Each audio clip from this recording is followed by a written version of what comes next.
बिस्मिल्लाहिर्रहमानिर्रहीम। अस्सलाम वालेकुम। कैसे हैं आप सब? मैं हूं सरत और आप देख रहे हैं नुसरत फूड सीक्रेट्स।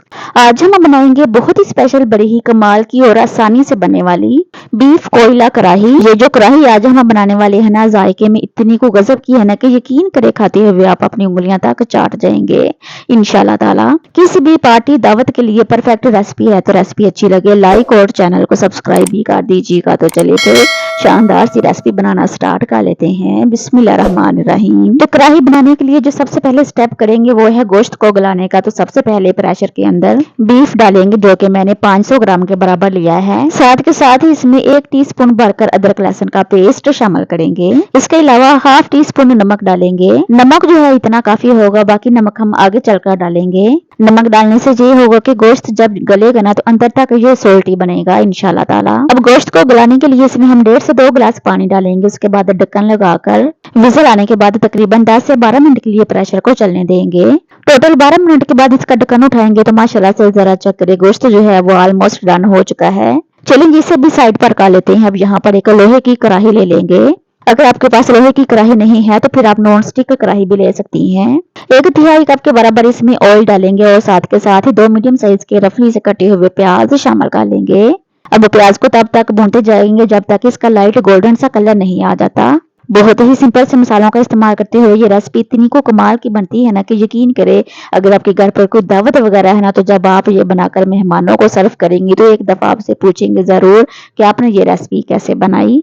तो माशाल्लाह से ये देखिए प्याज के एजेस जो हैं वो ब्राउन होना शुरू हो चुके हैं। बस जी इसी स्टेज पर अब हम इसमें 1 टीस्पून अगेन अदरक लहसुन का पेस्ट डालेंगे। इस तरह की कढ़ाई के अंदर अदरक लहसुन का पेस्ट जो है वो थोड़ी सी ज्यादा क्वांटिटी में ही यूज किया जाता है। अब इसे 1 से 2 मिनट के लिए इस तरह से मिक्स करते हुए भूनते जाएंगे ताकि इसका जो कच्चापन है, जो इसकी स्मेल है, वो यहीं पर ही खत्म हो जाए। तो ये देखिए प्याज अदरक लहसुन के पेस्ट के ऊपर परफेक्ट किस्म का कलर आ चुका है। बस जी इसी स्टेज पर अब हम इसमें रफली से कटे हुए टमाटर शामिल कर लेंगे। टमाटर जो है वो थोड़ी बारीक कटिंग कर ही डालिएगा ताकि इन्हें गलाने में आसानी रहे। चम्मच के साथ एक दफा मिक्स दे देंगे। उसके बाद कवर करके तकरीबन 2 से 3 मिनट के लिए ढक कर पकाएंगे ताकि टमाटर जो है वो अच्छी तरह से सॉफ्ट हो जाएं। तो इस मजेदार किस्म की बीफ कोयला कढ़ाई को हम आज कढ़ाई के अंदर ही सर्व करेंगे। यकीन करें इसकी फाइनल लुक देखकर ही आपका दिल खुश हो जाएगा कि ये कितनी कमाल की तैयार हुई है। तकरीबन 3 मिनट के बाद इसका ढक्कन उठाएंगे तो माशाल्लाह से ये देखिए टमाटर जो है वो अच्छी तरह से सॉफ्ट हो चुके हैं। अब हम इसमें यखनी के साथ ही गोश्त शामिल कर लेंगे। अब इसके अंदर ये जो यखनी आपको नजर आ रही है ना, इसे आपने मीडियम टू हाई फ्लेम करके अच्छी तरह से ड्राई कर लेना है। तो इसी दौरान अगर आपने अभी तक मेरे चैनल को सब्सक्राइब नहीं किया तो प्लीज मेरे चैनल को सब्सक्राइब कर दीजिएगा, वीडियो को लाइक कर दीजिएगा, शुक्रिया, और बेल आइकन को लाजमी प्रेस कीजिएगा ताकि मेरे आने वाली हर नई वीडियो की नोटिफिकेशन टाइम पर आपको मिल सके। अब यहीं पर ही इसमें कुछ सिंपल से मसाले डालेंगे। तो सबसे पहले हाफ टी स्पून नमक डलेगा और हाफ टी स्पून ही कुटी हुई लाल मिर्च और हाफ टी स्पून ही पीसी हुई लाल मिर्च शामिल करेंगे। साथ के साथ ही 1/4 टीस्पून के बराबर हल्दी डालेंगे। बेहतरीन से फ्लेवर के लिए इसमें हाफ टी स्पून मोटा कुटा हुआ जीरा डालेंगे और हाफ टी स्पून धनिया पाउडर शामिल करेंगे। तो आपको याद ही होगा कि गोश्त को गलाते वक्त भी हमने हाफ टी स्पून नमक डाला था, इसलिए आपने यहाँ पर कम ही नमक रखना है। आगे जाकर आप चेक कर लीजिएगा, अगर तो आपको नमक कम लगे तो मजीद इसमें ऐड कर लीजिएगा। अब आपने क्या करना है कि बीफ को इन मसालों के साथ अच्छी तरह से भून लेना है। जहां पर आपको लगे कि मसाला नीचे जल रहा है तो फिर आप इसमें 1 से 2 छींटा पानी भी लगा सकती हैं। तो माशाल्लाह से ये देखिए बीफ की अच्छी तरह से बुनाई हो चुकी है, ऑयल भी सेपरेट हो चुका है। बस जी इसी स्टेज पर अब हम इसमें 2 से 3 अदद जुलियन शेप में कटी हुई हरी मिर्चें डालेंगे। यकीन करें मेरी गारंटी है इस कढ़ाई को एक दफा खा लेने के बाद आप मटन कढ़ाई को भूल जाएंगे इंशाल्लाह ताला।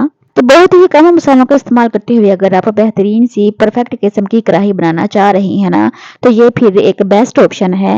2 से 3 टेबलस्पून पानी डालेंगे। उसके बाद अच्छी तरह से मिक्स दे देंगे।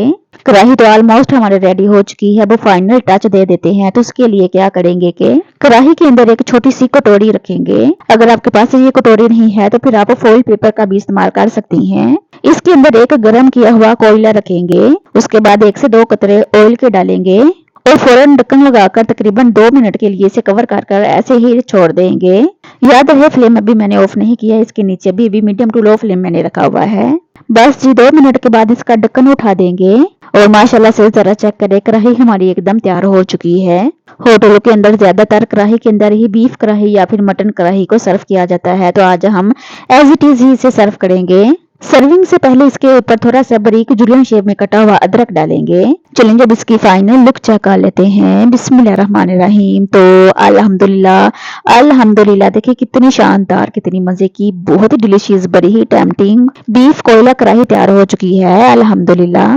तो इस कढ़ाई को आप गर्मा गर्म रोगनी नान प्याज के लच्छों के साथ सर्व कीजिएगा। यकीन करें खाकर आपका दिल खुश हो जाएगा। अगर आप बीफ खाने के शौकीन नहीं है ना, तो सेम रेसिपी आप मटन के साथ भी बना सकती हैं। अगर मटन भी आपको पसंद नहीं है तो फिर आप चिकन के साथ भी ऐसे ही कढ़ाई तैयार कर सकती हैं। अगर आप कुछ मजेदार और हेल्दी सा खाना चाह रही हैं ना, तो फिर ये एक बेस्ट ऑप्शन है।